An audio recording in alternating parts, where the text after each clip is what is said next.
आज हम बात करने वाले हैं क्रिस बेली की किताब हाइपर फोकस के बारे में। मतलब आज की इस भागदौड़ भरी दुनिया में हमारी सबसे कीमती चीज, हमारा ध्यान, उसे वापस कैसे पाया जाए। चलिए इसे जरा गहराई से समझते हैं। कभी ऐसा होता है कि कोई बहुत जरूरी काम करने बैठे और 2 मिनट बाद ही खुद को सोशल मीडिया स्क्रॉल करते हुए या बिल्लियों के वीडियो देखते हुए पाया? अगर जवाब हाँ है तो फिक्र मत कीजिए, ये सिर्फ आपके साथ नहीं होता, ये एक आम प्रॉब्लम है और आज हम इसी के सॉल्यूशन पर बात करेंगे। ये नंबर सच में चौंकाने वाला है। सिर्फ एक छोटी सी डिस्टर्बेंस, मतलब एक नोटिफिकेशन के बाद हमारे दिमाग को वापस उसी गहरे फोकस में आने में करीब 25 मिनट लग जाते हैं। अब जरा सोचिए, दिन भर में आने वाले कितने ही व्हाट्सएप मैसेज, इंस्टाग्राम लाइक्स और ईमेल्स हमारे ध्यान को तोड़ते हैं और हमारा कितना कीमती समय बर्बाद कर देते हैं। तो सवाल ये है कि आखिर हमारा ध्यान इतना भटका हुआ रहता ही क्यों है? चलिए इसके पीछे के असली कारणों को समझते हैं, जैसा कि इस किताब में बताया गया है। हमारे दिमाग को ना एक छोटी सी टेबल की तरह समझिए। इस पर एक बार में सिर्फ 4 या 5 चीजें ही आ सकती हैं। अब हर नया ईमेल, हर फोन कॉल, हर नया ख्याल इसी छोटी सी जगह के लिए आपस में लड़ता है। नतीजा, दिमाग में बस एक तरह की उथल-पुथल मच जाती है। हम सबको लगता है कि हम मल्टीटास्किंग के चैंपियन हैं, पर सच तो ये है कि ये एक बहुत बड़ा धोखा है। असल में हमारा दिमाग एक काम से दूसरे पर सिर्फ तेजी से स्विच कर रहा होता है, उछल कूद कर रहा होता है। और इस दिमागी उछल कूद में ना सिर्फ हमारा समय और एनर्जी बर्बाद होती है, बल्कि काम में गलतियां होने के चांस भी बढ़ जाते हैं। असली प्रोडक्टिविटी तो तब आती है जब हम अपना पूरा ध्यान सिर्फ और सिर्फ एक काम पर लगाते हैं। असल में हमारे दिमाग की वायरिंग ही कुछ ऐसी है कि वो हमेशा नई और मजेदार चीजों की तरफ भागता है। हर नई पोस्ट, हर नया वीडियो दिमाग को एक छोटा सा डोपामिन किक देता है, मतलब एक खुशी का एहसास। और सोशल मीडिया कंपनियां ये बात बहुत अच्छी तरह से जानती हैं। वो जानबूझकर अपनी एप्स को इतना एडिक्टिव बनाती हैं कि हम उसी डोपामिन किक के लिए बार बार उनके पास लौटते रहें। चलिए, प्रॉब्लम तो समझ आ गई, अब बात करते हैं सोल्यूशन की। पहला और सबसे पावरफुल तरीका है हाइपर फोकस मोड।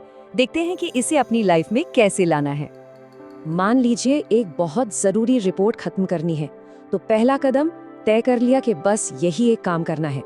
दूसरा, फोन साइलेंट, सारे सोशल मीडिया टैब्स बंद। तीसरा, 90 मिनट का टाइमर लगाया और बस लिखना शुरू। और चौथा, जो सबसे जरूरी है, जब मन भटके, और यकीन मानिए वो भटकेगा जरूर, तो खुद पर गुस्सा नहीं होना है, बस धीरे से उसे वापस रिपोर्ट पर ले आना है। हम सबका ना दिन में एक ऐसा टाइम होता है जब हमारी एनर्जी और फोकस एकदम पीक पर होता है। इसी को कहते हैं बायोलॉजिकल प्राइम टाइम। इसे पहचानने के लिए अगले 1 हफ्ते बस ये देखिए कि दिन के किस पहर में सबसे ज्यादा एनर्जेटिक और फोकस्ड महसूस होता है। क्या वो सुबह की चाय के बाद है, या शायद देर रात की शांति में? अपने उस गोल्डन आवर को पहचानिए और अपने सबसे मुश्किल काम उसी समय के लिए बचा कर रखिए।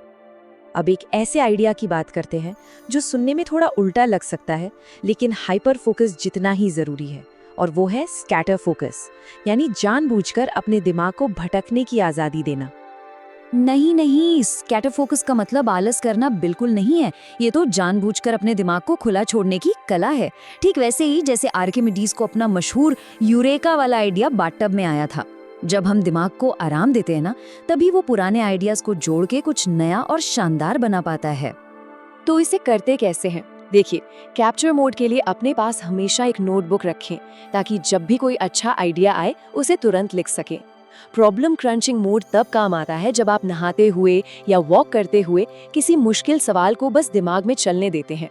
और हैबिचुअल मोड में आप कोई ऐसा आसान सा काम करते हैं जिसमें दिमाग नहीं लगता, जैसे गार्डनिंग करना या बस कुछ भी डूडल करना।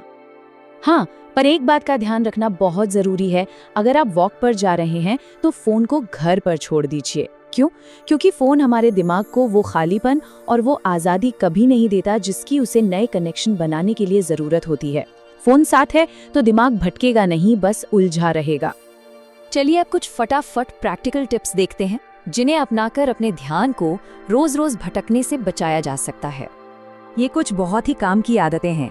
फोन को ग्रे स्केल करने से वो एकदम बोरिंग लगने लगता है, जिससे उसे बार बार उठाने का मन नहीं करता। दिन में सिर्फ 3 बार ईमेल चेक करने से कंट्रोल हमारे हाथ में रहता है। और सोने से पहले कल के 3 सबसे जरूरी काम लिख लेने से सुबह की शुरुआत भटकने से नहीं बल्कि फोकस से होती है।